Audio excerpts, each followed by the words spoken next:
birinchi sabab yo'ldosh bilan bog'liq muammolar. Shu platsenta vaqtli qatsa demak toshadi, lekin uning toshmasi tana bo'ylab bo'lishi. Ikkinchi sababi demak jigardagi o't qotidagi o'zgarishlar.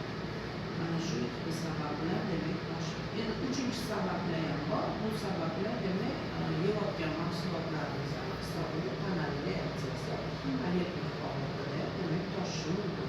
Lekin mana bu toshmani faqat yuz ustida bo'lgani uchun ko'proq unaqa allergichni toshmalarga o'xshatmadi. O'shaning uchun buni ko'proq jigarga o'xshatyapti. Tekshirtiramiz jigarni. Nima uchun jigar o't qopida muammo borligi podozrение bo'lyapti? Chunki tanani boshqa qismlarida qizil parchalar ko'rsatdi. Qizil parchalar. Mana mana shu ko'p holatlarda jigarda o't qopida muammo bo'lsa ko'payadi. O'shaning uchun o't qopi jigarda demak